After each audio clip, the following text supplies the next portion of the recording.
Bonjour et bienvenue sur Greyplon pour cette nouvelle vidéo. Alors nous allons parler d'un jeu qui avait déjà fait le sujet d'un article sur le site Greyplon. C'est Nock. Nock, c'est un jeu de rôle de Michael Cherias, édité chez 7Mess.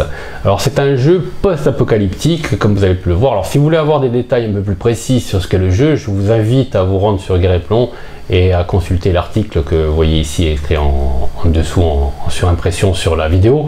C'est écrit de manière un peu plus détaillée parce qu'ici nous allons faire juste un feuilletage express pour que vous puissiez vous apercevoir un petit peu de la qualité du produit qui est exceptionnel. Et nous n'allons pas nous attarder sur l'intérieur, vraiment le texte et tout, parce qu'il y a beaucoup de choses qui doivent rester secrètes, c'est-à-dire vraiment des choses que le meneur de jeu doit connaître. C'est un jeu qui regroupe tout, c'est un jeu qui est plein de secrets. C'est un jeu où le secret est vraiment l'un des éléments centraux de l'intérêt du jeu, donc on va pas en dévoiler plus. On va juste faire survoler un petit peu ce livre de base et nous allons découvrir après dans d'autres vidéos toute la collection qui est de la même qualité, hein. Donc c'est superbe. Voilà. Alors Nock, voilà déjà la couverture, hein. Nock, c'est un univers post-apocalyptique où le soleil a disparu, a laissé la place comme on le voit ici, voilà, c'est très sombre, a laissé la place à ce qu'on appelle l'objet Dieu qui flotte dessus de la planète Terre et qui obstrue complètement le ciel. On n'en connaît pas trop la raison, donc ça a développé un mysticisme, un dogme, une théologie. Tout cela est détaillé avec précision dans le livre, rien n'est laissé au hasard, vous allez tout savoir. Voilà. Alors moi ça me fait, évidemment ça évoque beaucoup d'univers, ça brasse pas mal d'univers, ça brasse du cyberpunk, ça brasse du post-apo évidemment. Moi j'ai pensé j'ai pas mal pensé à Dark City parce Dark City qui est une sorte de la cité de l'âge de cristal mais plongée dans l'espace, parce qu'ici vraiment vous vivez dans un bloc, vous savez pas trop ce qui se passe à l'extérieur, tout est hyper policé comme dans 1984, vous pouvez pas faire, il y a beaucoup au niveau des classes, etc. Vous avez des classes sociales très restrictives, il est très difficile de sortir de sa classe sociale pour faire autre chose. Voilà, donc là vous êtes dans un univers assez sombre, assez dark, voire pessimiste, où l'humanité ne semble pas avoir vraiment d'avenir. Olomouc, c'est un immense bloc, c'est une immense cité renfermée sur elle-même, où chacun remplit ses tâches quotidiennes dans la monotonie. Sauf peut-être une caste que vous ne fréquentez pas, qui peut-être a accès à autre chose. Alors ça ne veut pas dire que les accès avec les autres blocs sont fermés, hein, non pas du tout, il y a des accès par le train, et en fait si la lumière est disparue, la lumière a été remplacée par une espèce de lumière quantique qui émane de l'objet Dieu et qui éclaire dans une espèce de semi-obscurité glauque la Terre. Là vous avez des images, vous voyez un petit peu quoi ça correspond, vous voyez tout le monde est obligé d'avoir des lampes. Alors l'électricité a disparu et tout s'est remplacé par cette espèce d'énergie quantique, ce qui fait que l'humanité est en fait esclave un petit peu de l'objet Dieu, et un esclave cet esclavage, le coût est élevé puisque cet étrange artefact a délivré sur Terre une espèce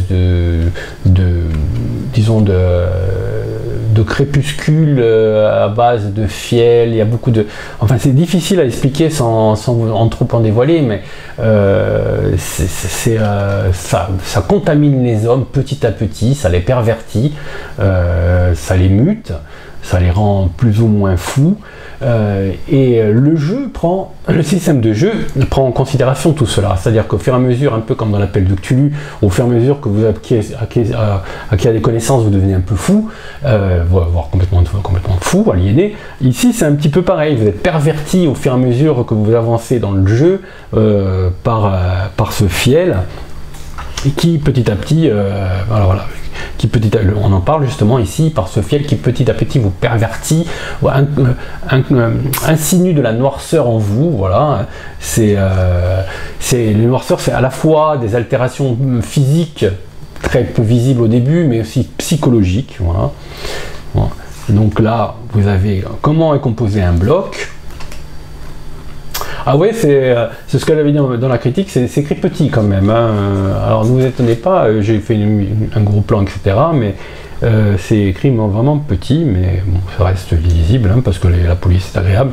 Voilà, vous avez le plan de l'Olomouc. Voilà, vous voyez que les lignes de chemin de fer qui desservent. Alors l'Olomouc, c'est situé en ancienne République tchèque, donc vous pouvez aller sur Prague, etc. avec le train. Voilà. Alors vous avez toute l'historique de Olomouc qui est vraiment bien décrit, comment elle s'est séparée de sa ville de tutelle qui est Ostravag pour se rapprocher de Prague. On ne sait pas pourquoi. Voilà. Donc il y a plein de choses. Alors, vous avez toutes les personnalités importantes qui sont dans la ville, les points notables. Alors ce côté encyclopédique est vraiment bien fait. Moi j'aime bien la structure, c'est très facile à s'y retrouver. Dans chaque point notable, vous avez les centres d'intérêt, vous avez les personnalités particulières.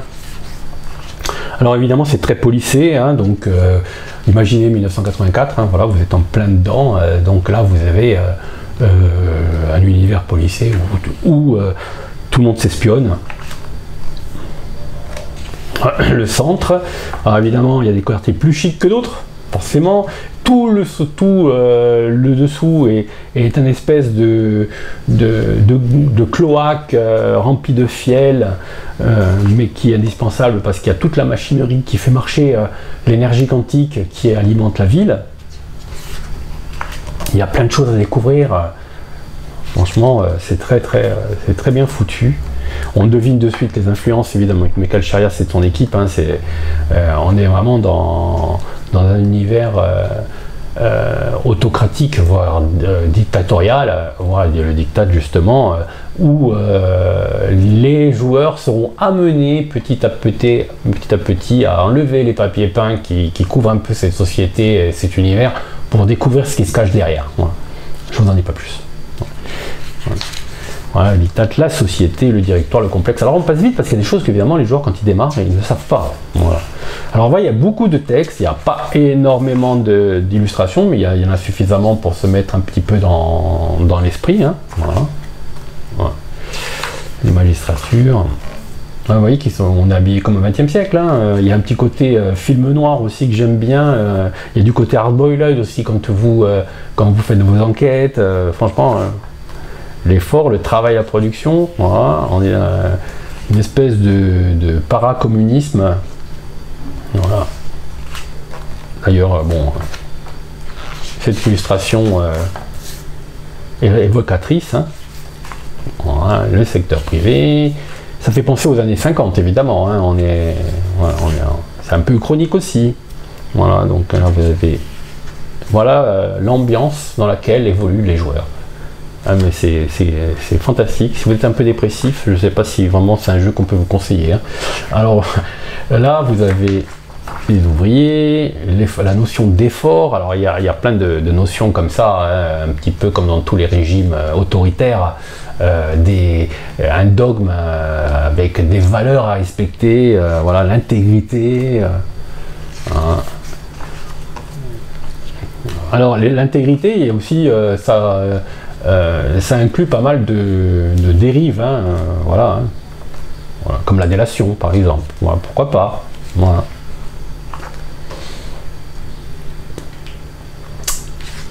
Voilà. L'harmonie, alors là il y a un chapitre sur l'harmonie qui est très amusant, moi j'ai bien aimé, moi j'ai pris ça au second degré, hein. Mais la notion d'harmonie m'a fait penser un peu celle des autoritaires à la Pol Pot, hein. C'est l'harmonie vu par un angle assez particulier quand même, hein, les célébrations.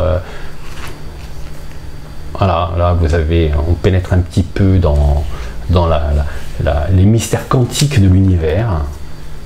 Voilà. Voilà, les petites images. Franchement, alors il n'y a pas grand chose encore sur l'extérieur. Hein.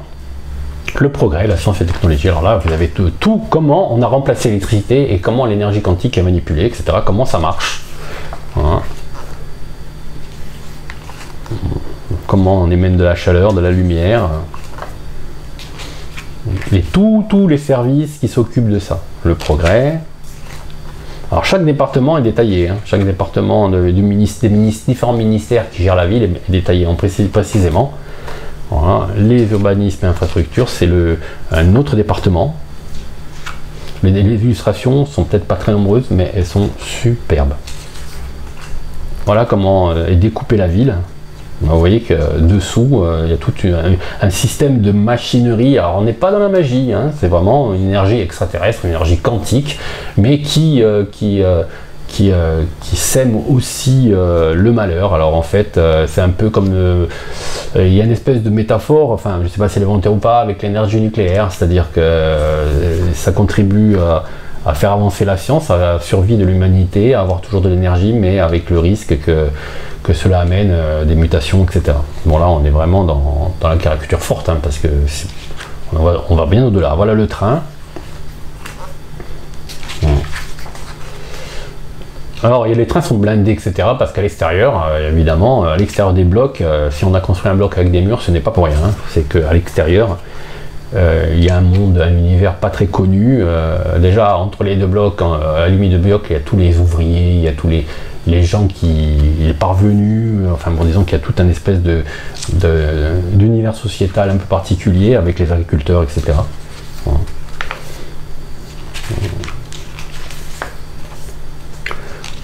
Voilà, les casernes, les militaires, tout ce qui menace. Alors toutes les menaces, hein, agitateurs, crime organisé, les corrompus, on y arrive, la sécurité, la police secrète, évidemment, hein, c'est normal, hein, tous les régimes autoritaires ont une police secrète. Voilà. Déclarer les inégalités, j'adore. Voilà. Alors le boulot sur ce jeu est vraiment, comme beaucoup de jeux de rôle français actuellement, c'est un bijou. Hein. Voilà, il y a énormément de choses. La gnose, alors là, on va passer assez vite, parce qu'il y a beaucoup de choses qui sont dévoilées. Voilà. Donc on va... je vous regarde des images, c'est très joli. On va pas vous... je vais pas trop gâcher vos attentes de joueurs. Hein. Voilà. Donc on va passer assez vite. C'est pas la peine de faire des ralentis, hein, pour essayer d'en savoir plus. Alors vous voyez qu'il y a des choses bizarres quand même. Hein.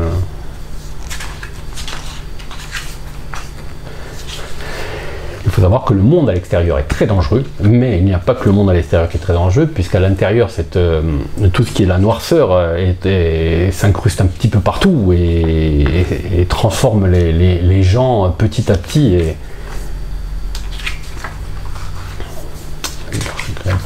Là, il y a beaucoup de choses.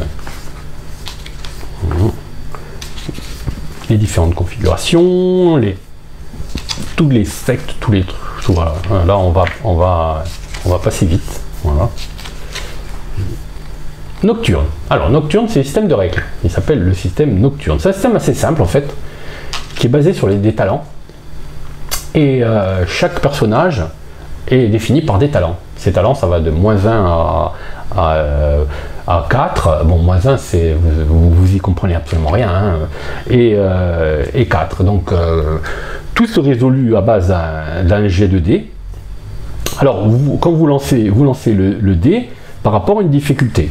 Si ce jet de dés est inférieur ou égal à la difficulté, vous réussissez votre test. Voilà. Maintenant, vous pouvez avoir, enfin, si vous avez 2, par exemple, dans le talent et que la difficulté de l'épreuve est de 2, vous n'avez pas à faire de jet de dés. Voilà. Voilà. Donc là, il n'y a aucun souci. Par contre, le jet de dés se fait quand vous êtes inférieur ou que vous voulez améliorer le résultat. Donc là, vous prenez la discipline, enfin la discipline à laquelle appartient le talent défini, voilà, parce que chaque talent est accroché à une discipline. Par exemple, si vous avez, je dis un exemple, je vais essayer de vous trouver une feuille de personnage, voilà, ici, par exemple, vous avez, ah ben voilà, pour vous expliquer assez rapidement, voilà. ici vous avez la feuille de personnage, vous voyez qu'elle est simple. Hein. Là vous avez les disciplines et là vous avez les talents. Voilà.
Voilà, on arrive à Nocturne. Nocturne, c'est le système de règles. Alors c'est un système de règles qui est assez simple en fait, puisque le personnage est divisé en talents. Voilà, il a un certain nombre de talents, et chaque talent est relié à un domaine. Voilà.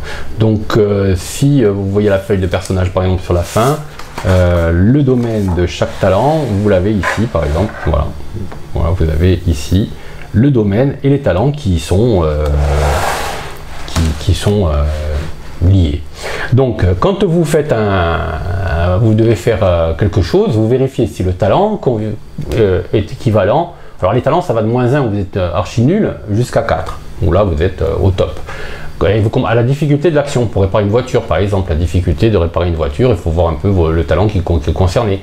Si la valeur de votre talent est égale à la difficulté, il n'y a aucun problème, vous réussissez l'action, il n'y a pas de jet à faire, c'est aussi simple que ça. Par contre, vous pouvez, ce qu'on appelle, utiliser des dés de destin pour essayer d'améliorer le résultat ou pour arriver à réussir l'action alors que vous n'avez pas un niveau de talent satisfaisant. Pour cela, on utilise le domaine. Les personnages en général, ils démarrent avec une valeur de domaine de 2. Donc vous pouvez lancer jusqu'à 2 des 10. Voilà. Et chaque fois que vous faites 8, 9 ou 10, vous augmentez le nombre le talent de 1 point. Voilà. Donc vous pouvez arriver, par exemple, si vous avez 1 en talent, si vous faites vous lancez 2 dés, vous faites 10 et 10, ça vous fait 3 quand même. Voilà. Et en plus, ces dés 10 sont sans limite, sont explosifs. Donc vous pouvez relancer. Voilà. En sachant que les 1, par contre, c'est embêtant parce que les 1, c'est là que ça fait entrer en compte le fiel, la noirceur, etc. et la perversion de votre personnage. Voilà. C'est aussi simple que ça. Donc vous voyez que la mécanique est vraiment au service de la narration et non pas l'inverse. Voilà. Voilà, le fiel, les effets du fiel. Alors là, ça c'est les marges de réussite et les degrés d'échec. Voilà. Bon. Évidemment, tout ce qui est échec quand on fait un fail au destin a des contreparties. Domaine. Alors là, voilà, vous avez la description du domaine des talents, érudition. Vous avez le bureau, recherche, société. Alors vous voyez que c'est assez limité, c'est concis. Il y en a 4. Voilà. Et là, vous avez en quoi consiste. Si vous avez -1 au bureau, vous ne connaissez rien à l'administration. Hein. Vous êtes peut-être profond, voilà, vous êtes probablement des paysans qui vivent à la limite de la cité. action, il y a le combat évidemment, le statut, le combat c'est les dégâts de l'arme plus votre talent, le social, la vie, comment faire une action. Vous voyez que c'est très simple, hein. Action principale, les voies de la perdition, ça c'est les blessures, la noirceur, comment fonctionne la noirceur. Voilà, alors la noirceur c'est une force invisible, petit à petit elle vous contamine. Voilà. Et quand vous êtes en contact avec du fiel, par exemple, il y a des endroits où il y a beaucoup de fiel, etc., vous pouvez être contaminé. Voilà. Le système de création de personnages. Voilà, vous choisissez un archétype, ce qui est le plus simple. Talent majeur, artisanat, talent mineur, voilà. Ils ont tous des, sauf si c'est précisé, ils ont tous des valeurs de domaine de 2. Voilà. Développement du point de personnage avec les illuminations. Et les illuminations, à chaque fois vous progressez aussi, vous acquérez un noirceur. Voilà les annexes, les conseils. Alors la loi, c'est le meilleur du jeu qui s'appelle la loi. Ici, les propositions ludiques. Le système nocturne. Le bloc. Alors là, vous avez tous les PNJ. On appelle ça les rouages, avec les campagnes, l'extérieur, les autres, c'est les fameux ces créatures venues d'ailleurs aussi. Alors les autres, tout ça, il y en a qui sont à l'extérieur, il y en a qui émergent de l'objet du jeu, on ne sait pas exactement ce qu'il en est. La fabrique, voilà, vous avez les outils, les armes, les documents administratifs et l'index. Voilà, un index très pratique. La fiche de personnage, comme on a vu, qui est assez simple. Voilà. Là, vous avez le vécu, les singularités. Au fur et à mesure, vous notez les points de noirceur que vous avez, les tracks, l'espoir et le vécu. Bon, ça, j'ai pas détaillé. Hein. Si vous lisez l'article, vous en saurez plus. Voilà. Et poursuivez l'aventure Nock avec les lueurs obsidionales. C'est dur à dire, hein, obsidional, j'ai du mal. Mais on en parlera. Hein. Le guide de Prague, ça je vais vous en parler aussi probablement. Voilà. Donc si vous avez apprécié cette petite vidéo de présentation de Nock, un jeu de rôle de Michael Chérias et de son équipe de 7 Éditions, n'hésitez pas à mettre un petit pouce en dessous, à la partager avec vos amis et si ce n'est pas encore déjà fait, à vous abonner à la chaîne Gueréplan TV. Merci, à bientôt.